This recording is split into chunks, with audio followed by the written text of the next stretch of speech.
Таны анхаарал төвлөрөлт муу юу? Зарим зүйлс танд хизээч болж байгаагүй мэт ой санамж нас чинь арчигдсан байдгүй. Ном унших гэхээр үг, мөрөөд заримдаа алгасаж үсрээд идэггүй. Заримдаа тоо болон хүсэгнүүдийн байран солигдож уншигддаггүй. Хэрвээ танд эдгээрийн аль нэг нь тохиолдож байсан бол энэ бичлэгтээ заавал хамтаагаарай. Сайн байцгаана уу? Дэлгөөн зул байна. За өнөөдөр би та бүхэнтэйг өөрийнхөө их эмзэг сэдвийн тухай ярих гэж байна. Юу вэ гэхээр би өөрөө дислексик хүн байгаа. Ерөнхийдөө бол дислексик хүмүүс өөрсдийгөө яг дислексик гэдгийг хэлэх айгүй дургу байдаг. Би ч гэсэн яг тийм төрлийн хүмүүсийн нэг. Гэхдээ яагаад өнөөдөр ийм бичлэг хийх болсон бэ гэхээр би өмнө нь оруулсан нэг IELTS-ийн бичлэгийн дундуур дислексик байх нь одоо яг IELTS-ийн үед ямар хэцүү байдаг вэ? Үүнийг яаж одоо даван туулдаг вэ гэсэн зүйлийг хальтхан дурдаад өнгөрсөн. Тэгээд үүний дараагаар маш олон хүмүүс над руу чатаар орж ирээд зөвлөгөө авч исэн. Яг хамгийн сүүлд бол нэг хүн бас комментоор яг энэ дислексик гэдэг юмны тухай ингээд илүү дэлгэрэнгүй тайлбарлаад өгөөч би ч гэсэн юм аа гэд бичсний дараа нэрээ яагаад би энэ тухайга нээлттэйгээр ярьж болохгүй гэж гисэн бодлоо төрсөн. Мэдээж яг энийг ярихад айгүй хэцүү байгаа шалтгаан нь болохоор дислексик гэдэг бол нэг төрлийн өвчин гэж хэлж болно л да. Яг бүр яг өвчин гэхгүй ч гэсэн ерөнхийдөө бол гажиг гэж хэлж болно. За энэ нь юу вэ гэхээр хүний баруун зүүн тархи ингээ хоёр тархи байдаг тий. Баруун тархи нь болохоор илүү одоо бүтээлч байдаг гэдэг ч юм уу, илүү одоо хурдан бодох, сэтгэхүй энэ талаар нь хөгжүүлдэг бол зүүн тархи нь болохоор унших, бичих, ямар нэг юм сурах, за эсвэл тоо бодох гэх мэтлэн арай оюуны тал руугаа хөгжсөн байдаг. Тэгвэл дислексик хүмүүсийн хувьд яадаг вэ гэхээр баруун тархи нь болоод за зүүн тархины дээд хэсэг нь ингэж ажилдаг, урд хэсэг нь ингэж ажилдаг. Зүүн тархины хойд хэсэг нь бол ажилдаггүй. Ажилдаггүй гэхээс илүүтэйгээр арай энгийн хүмүүсийг бодвол удаан ажилдаг гэсэн үг л дээ. За инхээр яах вэ гэхээр ном унших байдаг ч юм уу, эсвэл ямар нэгэн одоо тексттэй холбоотой юмнуудыг ойлгоход хүндрэлтэй байдаг. Гэхдээ үүнээс бол ичээд байх зүйл ерөөсөө биш. Яагаад гэхээр нийт одоо дэлхий дээр амьдарч байгаа хүн амын 20% дислексик байдаг. Өөрөөр хэлэх юм бол 5 хүн дотны 1 нь ийм байдаг. За дислексик хүмүүст түгээмэл ажиглагддаг зүйлүүд юу вэ гэхээр нэг үгийг хараад унших гэхээр автоматар эхний хідэн үсгийг хараад ч юм уу эхний ингээ байдлаар хараад тэр үгийг эсвэл өгүүлбэрийг өөрөө ингээ автоматар гүйцээх гэдэг. За эсвэл номоо чанга унших гэхээр чанга уншиж чаддгүй. Магадгүй зарим хүмүүсийн хувьд ихтгэл тавих гэдэг ч юм уу эсвэл зүгээр хий нэгэнтэй харилцахдаа зөв үгээ сонгож олж авч чаддгүй.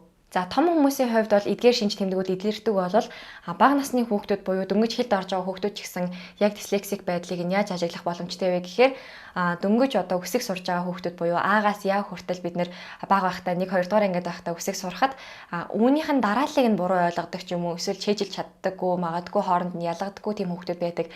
Эдгээр хүүхдүүд бол муу сурж байгаа даа гэдэг ч юм уу эсвэл хичээл зүтгэл нь байгаа даа гэдэг ч юм уу тиймэрхүү шалтгаанаас болоогүй энэ бол төрөлхийн дислексик хүүхэд гэсэн үг. Тухайлбал миний хувьд бол яг бага байхдаа өсөг сурж явах үедээ оо гэдэг дөрвөн үсгийг бол хооронд нь ялгадаггүй байсан, их ойролцоо сонсогддог гэдэг ч юм уу. Бүгдээрээ л ижлэх юм байна гэсэн ийм бол надад тийм мэдрэмж төрж исэн гэх юм аа. Одоо яг сурж явах үед бол тийг санагдчихсан.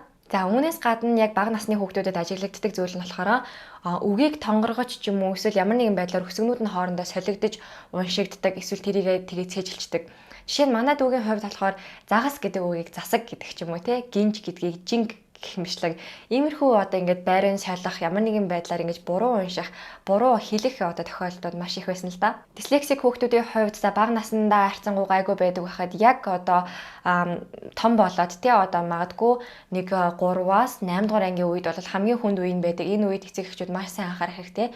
Яагаад тэгэхээр яг энэ үед бол өгүүлбэртэй бодлогуудыг боддог, цээж бичиг хийдэг гэх мэтлэн эдгээр зүйлүүд бол яг дислексик хүүхдүүдэд маш их одоо хүн дээр тусдаг байгаа. Шүлэг чэйжлэх, цээж бичиг хийх гэдэг бол яагаад одоо энэ дислексик хүүхдүүдэд хамгийн их хүнд тулгарч байгаа вэ гэхээр угаасаа л төрөлхийн одоо тэр зүүн тархиных нь хойд хэсэг нь их удаан ажиллаж байгаа учраас энгийн хүүхдүүдээс 5 дахин удаан байдаг гэж байгаа байхгүй юу.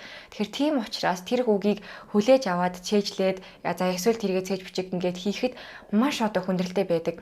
Яг энэ үе дээр нь багш нар болоод эцэг эхчүүд юу гэдэг вэ гэхээр уул нэг сайн хүүхдээ даанч юусоо хичээхгүй маа гэдэг ч юм уу. Жохон хичээх юм бол энэ бол онц сурахаар хүүхдтэй гэдэг ч юм уу. Тиймэрхүү байдлаар хүүхдийг гаднаас нь дүгндэг. Яг үнэндээ тэр хүүхэд залхуурсан даа гэдэг ч юм уу тийм биш. За магадгүй тэр хүүхэд хичээгээгүй дээ тийм биш. Ерөнхийдөө бол тэр хүүхэд төрөлхийн л тийм байна л гэсэн үг. За тэгээд өсөг сураад өсгөнийхөө байрлалуудыг ингээд наан цаана оруулаад гэдэг ч юм уу эсвэл өсгөнүүдээ ялахгүй байжгаад арай том болоод ирэхээр өгүүлбэрийн бүтцээр бас ингээд буруу юмнууд гараад ирдэг л дээ. За жишээ нь зарим хүмүүсийг хараад хахад тэгдэж штэ морь ачаад явж байгаа машиныг харангуйтаа одоо энэ машин моринд чирэгдээ явж гин гэдэг ч юм уу те моринд ачигдцаа явж гин гэдэг ч юм уу ингээд буруу ингээд ашиглах ч юм уу буруу үгийг буруу үйл өгтөнд холбож за магадгүй бүр одоо буруу холбоосуудыг ашиглаж ингээд байрын сохиоллоод өгүүлбэрийнхаа утгыг өөр болгох ийм хүүхдүүд бол байдаг. Гэхдээ энэ бол ерөөсөө л яг ингээд тархинаас нь өөрөө зөв юм шиг өөрөө болол зөвөр бодоод тэгээд илэрхийлж байгаа байдал нь бол тийм байна гэсэн үг. За би өөрийнхөө яг энэ тухай хизээ мэдсэн бэ гэхээр бүр хожим мэдсэн гэсэн үг. Ер нь бол намайг жоохон бах үед юм дислексик гэдэг ч юм уу яг энийг ингээд илүү нарийн тайлбарлаад өгөх надад хүн байгаагүй л те. Яг өөрөө судалсан гэсэн үг. Тэгээд хоёр дүү маань бол яг ингээд надад ажиглагддаг байсан байхгүй. Өгүүлбэрийнхаа бүтцийг нь буруу ингээд наан цаана оруулах гэдэг ч юм уу. Эсвэл өсгөнүүдээ ингээд сольж хийлэх загас гэдгийг яагаад засаг гэж хэлээд байгаа юм бол яагаад ингэж яриад байгаа юм бол гэсэн ийм бодлоод бол надад төрж исэн. Тэгээ би өөрийгөө ерөөсөө тийм гэж бодоогүй байсан. За тэгээд би ажил дээр гарсан чинь анхныхаа орчуулгыг хийгээд захиралдаа ингээд шалгуулах болоод яг ингээд ахлахтаа шалгуулах болсон чинь ахлах маань намайг юу гэсэн бэ гэхээр чи яагаад ингээд өгүүлбэрээ бүтэн ингээд байрнуудын солиод тонгоргоод бичээд байгаа юм бэ гэдэг ингээд одоо асуултыг гэдэг ч юм уу хариултыг ч юм уу надад өгсөн байхгүй. Тэгээ би тухайн үедээ ерөөсөө ойлгоогүй яагаад тэгэхээр миний хувьд бол тэр яг зөвл юм шиг санагдаад байдаг. Гэтэл тэр хүнд яаж уншигдсан бэ гэхээр өгүүлбэрийнх нь бүтц нь англи бүтцтэй бичсэн юм шиг те. Тэгээд ер нь бол би өөрийгөө дүүнартайгаа адилхан юмны байрыг нь сольдгийм байна. Өөрөө зөв гэж бодсон ч гэсэн буруу ярьдгийм байна гэдгээ яг тэр үед бол мэдсэн л те. За тэгээд би энийг илүү их судалж эхэлсэн. Бүр яагаад хүүхдүүд ингээд буруу ярьж байгаа, яагаад би одоо ийм том болчиход ийм байгаа юм бэ гэх мэтлийн зүйлүүдийг бол судалж эхэлж исэн. Тэгээд энэ үед би анх удаага дислексик гэдэг үгийг анх сонсоод анх мэдэж авч исэн гэсэн үг. За ер нь бол энэ дислексик гэдэг зүйл бол яг өвчин бол биш. Гажигч гэж би бас хэлмээргүй байна. Яагаад тэгэхээр энийг хүмүүс аюу сайнаар ашиглаж чаддаг бас хүмүүс байдаг байхгүй. Хамгийн гол нь би энэ одоо бичлэг хийж байгаа зорилго маань надтай ижилхэн дислексик хүн байгаа болол надтай ижилхэн 5 хүн дотмын нэг нь одоо энэ дээр суугаад миний бичлэгийг үзэж байгаа болол яг одоо би та бүхэнд энэ байдлаа өөртөө давуу талтайгаар яаж ашиглах вэ гэдэг талаар зааж өгч байгаа юм. За эхлээд бүгдээрээ ерөнхий ойлголтыг авах зүйтэй байх л та. Яагаад хүн дислексик болж төрдөг вэ гэхээр ерөнхийдөө бол аав ээжээсээ өвлөн авах магадлал маш өндөр байдаг. Хэрвээ аав ээж хоёр нь хоёулаа дислексик биш байх юм бол энгийн хүүхэд төрдөг. Аав нь ч юм уу ээж нь ч юм уу аль нэг нь дислексик нөгөөх нь энгийн байх юм бол дислексик хүүхэд төрөх магадлал илүү өндөр байдаг. За харин аав ээж хоёр нь хоёулаа дислексик бол хүүхэд нь заавалчгүй дислексик төрдөг. За тэгээд хэрвээ олон хүүхэдтэй айл байх юм бол бүгдээрээ өөр өөр байна гэсэн үг бас биш. Яагаад тэгэхээр хамгийн анхны хүүхэд дислексик байсан бол түүнээс хойш бүх хүүхдүүд дислексик байна гэсэн үг. Өөрөөр хэлбэл би дислексик байсан учраас манай хоёр дүү хоёлаа дислексик төрсөн гэсэн үг. Ерөнхийдөө бол эрдэмтдийн тайлбарлаж байгаагаар дислексик гэдэг энэ ген нь бол X хоромосомоор илүү их дамждаг учраас эрэгтэй хүүхдүүд эмэгтэй хүүхдүүдийг болдвол арай олон магадлалтай одоо дислексик болох магадлал нь илүү өндөр байдаг гэсэн юм тайлбарыг өгд юм билээ. За үүнээр бол бид нэр одоо төрхөөсөө өмнө ямар нэгэн байдлаар арга хэмжээ авах гэдэг ч юм уу хамгаалах за магадгүй төрснийхэн дараа тэр хүүхдийг дислексик биш болгохын тулд эмчлэх гэсэн боломжууд юусоо байдгүй юм бэлээ. Хамгийн одоо боломжтой хувилбар нь юу вэ гэхээр үүнийг зөв зохицуулж зөв одоо арга барилал явах нь хамгийн одоо тохиромжтой байгаад тэгэхээр энэ бол юусоо эмчлэгддэггүй гэсэн үг. Та нар миний саяны ярьсан зүйлүүдийг сонсоод дислексик гэдэг бол айгүй муу зүйл юм шиг санагдаж магадгүй. За гэтэл дислексик хүмүүсийн хувьд хамгийн ухаалаг шийдвэрүүдийг гаргадаг, хайрцагнаас задгай сэтгэж чаддаг, асуудлуудыг богино хугацаанд шийдвэрлэх чадвартай, өөрөөр хэлэх юм бол гүйлгийн ухаан сайтай тийм хүмүүс байт юм байна. Тоон баримтуудыг дурдах юм бол нийт одоо дэлхий дээр байгаа энтерпренеур хүмүүсийн 35% нь дислексик байдаг. За харин өөрийн хүчээрээ боссон баячууд буюу өөрийн хүчээр саятан болсон хүмүүсийн 40% нь дислексик байгаа. За эдгээр тоноод юу харуулж байгаа вэ гэхээр бид нэр өөрсдөө дислексик гэд голох биш. За харин ч илүүгээр өөрийгөө дайчлах, өөрийгөө одоо хөгжүүлэх ийм боломжууд байгаа. Хэрвээ ингэх юм бол танд одоо амжилтанд хүрэх маш олон гоё гэгээлэг боломжууд, гэгээлэг ирээдүй байгаа гэдгийг ойлгох хэрэгтэй. За бидний хамгийн сайн мэдэх дуучид, жүжигчид, эрдэмтэд гэдэг ч юм уу те яруу найрагчид, зохиолчид гэх мэтлэн маш олон хүмүүс дислексик байдаг. За тухайлбал Стивен Спилберг, Jennifer Aniston, Albert Einstein, Leonardo da Vinci, Picasso гэх мэтлэн одоо бүр хилээд ах юм бол зөндөл байгаа. Тэр бүх хүмүүс тэр байтугай спортын хүмүүс дундаас Michael Phelps бол мөн адил дислексик хүн байгаа. Эдгээр хүмүүс нь яагаад амжилтанд ингээ хүрэхтэй бүр ингээ гоц гойд ингэж хүрээд байгаа вэ гэхээр цаад ерөөсөө л утх нь дислексик хүмүүс байгаа. Харамсалтай нь бид нэр яг 10 жил байхтай гэдэг ч юм уу өсвөр насны дээр байхтай өөрийгөө дислексик гэдгийг мэдсэний дараа сэтгэл санаагаар их ундаг, тэрийг муу зүйл гэдэг ч юм уу бусдаас ялгарч байгаа онцгүй тийм юм байна, чадвар муутай юм байна гэх мэтлэн өөрийгөө бол тэгж үнэлдэг учраас хүмүүс бол илүү өөрийгөө дайчлахгүй байх эрсдэлтэй байдаг. Дислексик хүмүүсийн бас нэг аюул том сул тал нь ой тогтоолт их муутай байдаг. Жишээ нь одоо дүүрс юм уу ямар нэгэн байдлаар бичлэг үзэх эсвэл яг өөр дээрээ амьдрал дээр хийж үзсэн зүйлүүдээ их сайн сандаг хэрнээ текстийн хэлбэрээр байгаа зүйлүүдийг ч юм уу те эсвэл самбар дээр бичсэн хичээлүүдээ санах магадлал нь илүү бага байдаг. За үүнээс гадна хэн нэгэнтэй танилцаад явхад тухайн хүнийхээ царайг нь маш сайн тогтоосон байгаа хэрнээ нэрийг нь санахгүй байх тохиолдлууд дислексик хүмүүс маш их байдаг. Миний хувьд жишээ нь түрүүн хэлжсэн үгсэг болон тооны байрлууд заримдаа өөр харагддаг. Зарим нэг өгүүлбэрийг эсвэл үгийг ингээ уншихдаа автоматар өөрөө үргэлжлүүлээд ингээд төгсөгчдөг гэдэг ч юм уу тиймэрхүү зүйлүүд маш их байдаг. За тухайлбал маш олон тэгтэй юм тоо байлаа гэж одоо тэрийг хүмүүс шууд хараад энгийн хүмүүс хараад 1 сая 1 тэрбум гэдэг ч юм уу те 1/80 гээ шууд ялгадаг болол миний хувьд бол тэрийг ялгахад их хэцүү байдаг. Олон тоо харах тусмаа тэрийг ялгах чадвар нь бол буурч ирдэг байгаа. За үүнээс гадна хамгийн инээдтэй зүйл нь би яг IELTS-ийн шалгалт өгөөд сонсголын хэсэг дээр одоо ингээ үсгэлдэг юмнууд байдаг шүү дээ. Үсгэлдэг эсвэл магадгүй гэрээ хаягаа хэлж өгдөг, утасныхаа дугаарыг хэлдэг. Тийм юмнууд дээр би бүр хизээч барьж авч чаддгүй. Тэр нь үнэхээр хэцүү байдаг. Хэдийгээр би одоо англи хэлэндээ сайн гэдэг ч юм уу тэдгээр зүйлүүдийг сонсоод ойлгож байгаа ч гэсэн зөвхөн дислексик байдлаасаа болоод тэднийх нь байрнуудын зөв одоо бичиж чаддаггүй гэдэг ч юм уу эсвэл яг үсгэлээд явж хахад одоо ингээд алфавитаа мэдхгүй том хүн гэж байхгүй шүү дээ. Гэтэл яагаад би тэр алфавитыг зүгээр ингэ спел хийж яхад тэрийг бичиж чаддаггүй вэ гэхээр миний зүгээр л зүүн тархины хойд хэсэг нь бол арай удаан ажиллаад тэр ярьж байгааг нь шууд буулгах тэр хурд нь гүйцэхгүй байна л гэсэн үг. За ер нь яагаад ямар шалтгаантай эдгээр зүйлүүд үүсдэг вэ? Дислексик хүмүүс яг ямар одоо давуу талтай сул талтай байдгийм бэ? Гэх мэтлэн зүйлүүдийг бол би сая ярьлаа. Одоо мэдээж хамгийн чухал нь үнийг хэрхэн даван туулах нь бол хамгийн чухал хэсэг байх. Мэдээж миний хувьд бол яг түрүүний хэлсэнчлэн ном уншихдаа үгүүд ч юм уу мөрнүүд нь ингээ гинт үсрээд хаана явж ийснаа ингээд олдоггүй ч юм уу тиймэрхүү үеуд бас байдаг.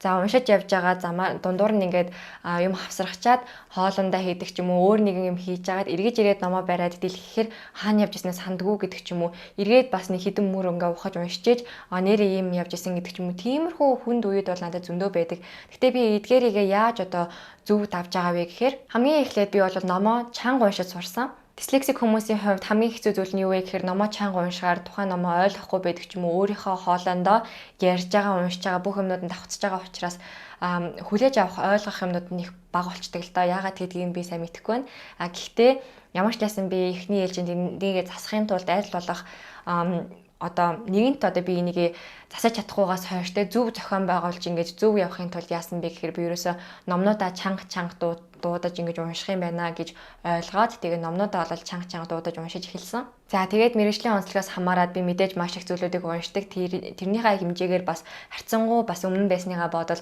цэгцтэй ярьдаг болоод цэгцтэй юмнуудаа ойлгодог болоод сонсохын хажуугаар давхар ярьдаг юм чадваруудыг бол сурж байгаа.